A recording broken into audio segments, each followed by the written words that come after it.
సినీ నటి కరాటే కళ్యాణిపై ఇద్దరు వ్యక్తులు దాడికి యత్నించారు. టీటీడీలో లక్కీ డ్రా పేరుతో మోసానికి పాల్పడుతున్న ఇద్దరు నిందితులను కరాటే కళ్యాణి రెడ్ హ్యాండెడ్ గా పట్టుకునే ప్రయత్నం చేశారు. ఈ క్రమంలోనే ఇద్దరు నిందితులను పట్టుకునే క్రమంలో కళ్యాణిపైకి నిందితులు దూసుకొచ్చారు. ఆదిబట్ల వండర్లా వద్ద నిందితులు లక్కీ డ్రా పేరుతో ప్రచారం చేస్తూ ఉండగా పంజాగుట్ట పోలీసుల సహాయంతో ఇద్దరు నిందితులను పట్టుకున్నారు.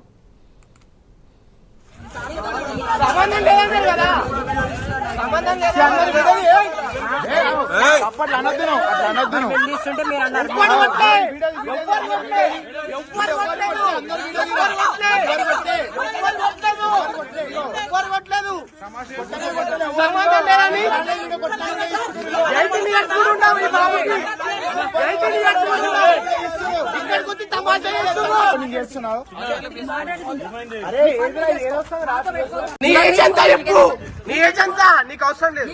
టచ్ చేశారా లేదా అన్న టచ్ చేశారు. చూడండి రెస్పెక్ట్ లేదా నీకు? రెస్పెక్ట్ లేదా?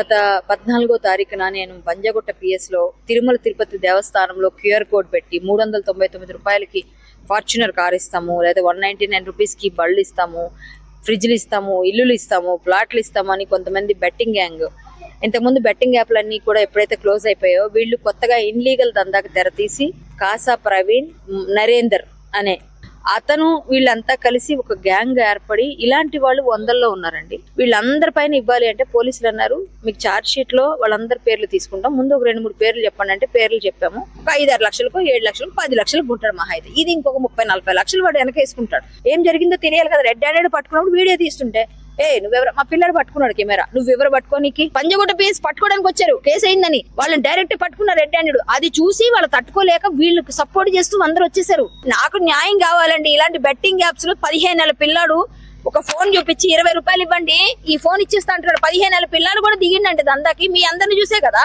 వాళ్ళ ఆధార్ కార్డులు బ్లాక్ చేయాలి, వాళ్ళకి తగిన శిక్షలు పడాలి. ఇది వీళ్ళకి ఎటువంటి కూడా లీగాలిటీ లేదు. వీళ్ళ దగ్గర ఏ విధమైన లైసెన్సులు లేవు. కాబట్టి అవన్నీ చెక్ చేసి వాళ్ళ అకౌంట్లు సీజ్ చేసి ఎవరెవరు డబ్బులు వేసారో బాధితులకు డబ్బులు ఇవ్వాలి వెనక్కి. ఇది ఒకటే నా డిమాండ్. గత 14వ తారీఖు